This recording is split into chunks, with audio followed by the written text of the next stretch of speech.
A young mother in her late 20s sits alone at a small corner table in a quiet, warmly lit cafe. Late afternoon golden light streams through rain-spattered windows, casting soft shadows across her tired face. Her 4-year-old son rests his head on the table beside her, cheek pressed against his folded arms, eyes half closed. His small hand loosely holds a worn crayon next to a blank paper placemat. The mother stares downward, one hand resting gently on her son's back. Her name was Elena. The little boy was Mateo. They had been sitting there for nearly an hour. The cafe was the kind of place that felt like refuge. Exposed brick walls, wooden floors worn smooth by years of footsteps, the soft hiss of steam from the espresso machine. Rain traced lazy paths down the front windows, and the few customers who remained spoke in low, unhurried voices. An elderly man turned the page of his newspaper. A young woman typed quietly on her laptop, a half-empty cup cooling beside her. It was the kind of afternoon that asked nothing of anyone. She had ordered Mateo a small cup of apple juice an hour ago, just something to settle his stomach. She hadn't eaten in 2 days herself, not because she wasn't hungry, but because she had learned to make a little go a very long way. The juice was gone now. The cup sat empty at the edge of the table, and then the manager appeared.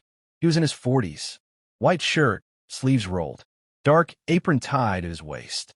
His face was not unkind, but it was tired, the tiredness of a man who had spent years enforcing rules he didn't create. He held the small paper check in his hand. "I'm sorry," he said quietly, "but you can't stay here without ordering something else." Elena looked up at him. Her hand moved instinctively to Mateo's shoulder. "I understand," she said. Her voice was soft, steady. He was resting. "We'll go soon." The manager did not leave. He stood there, the check still extended, waiting. Elena looked down at the paper in her hands. The numbers blurred. She had less than $5 in her bag.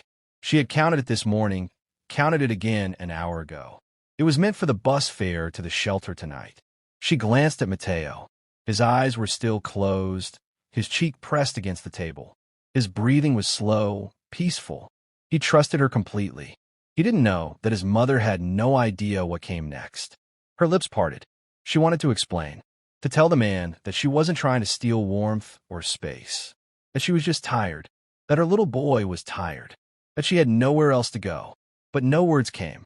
Her fingers gripped the edge of the paper, and somewhere behind her, the rain continued to fall. Mateo lifted his head, slowly, sleepily, his dark eyes blinking against the golden light. He looked at his mother, then at the man standing beside their table. He didn't understand what was happening. He didn't know what a check was, or why his mother's hand was trembling. But he knew one thing. "Mama," he said. His voice was small, honest. "I am hungry." His small hand reached across the table and found her fingers. The manager did not move, but something in his face changed. It was subtle, a loosening of his jaw, a softening at the edges of his eyes. He looked at the boy, at the small hand wrapped around his mother's fingers, at the crayon lying untouched on the blank paper. He looked at the check in his own hand, and for a moment, he simply stood there. The steam hissed softly from the espresso machine. The rain continued. The world outside did not stop. But inside this man, something stopped. Something listened. He lowered the check. He did not place it on the table. He did not ask again. He simply turned, slowly, and walked away. His hand brushed the back of an empty chair as he passed. His shoulders, which had been rigid with duty, seemed to ease. He did not look back at Elena. He did not speak. But she watched him go, and she understood. A few minutes later, a ceramic bowl appeared on the edge of their table. Tomato soup, steam rising in slow, delicate curls, catching the golden light from the window. Beside it, a small plate with half a grilled cheese sandwich, cut diagonally. No one announced it. No receipt followed. Just the bowl, the plate, the warmth. Mateo looked up at his mother, his eyes wide and questioning. She could not speak. She could only nod. He picked up his spoon. Elena looked up. The manager stood a few feet away, near the counter. He was not watching them. His hands were busy with a clean glass, a towel draped over his shoulder. But his posture was different now. Open, present. Their eyes met. She did not speak. She could not. Her voice was somewhere deep inside her chest, tangled in gratitude and something that felt almost like hope. So she simply placed her hand over her heart. And the manager, this man who, only minutes ago, had been ready to ask her to leave, gave a small, almost imperceptible nod. No one else in the cafe noticed, but Elena would remember that nod for the rest of her life. Evening settled softly over the cafe. The rain had lightened to a gentle drizzle, tracing silver threads down the darkened windows. The elderly man had folded his newspaper and left. The young woman with the laptop had closed it, packed her bag, and disappeared into the quiet street. But at the corner table, Elena and Mateo remained. She was gently wiping a smear of tomato soup from his chin with a napkin.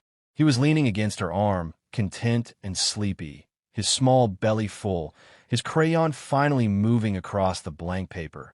A wobbly sun, a crooked house, two stick figures holding hands. At the counter, the manager stood with his back to them, wiping the same glass he had been holding for the past 10 minutes. But in the polished surface of the espresso machine, a faint reflection caught the light.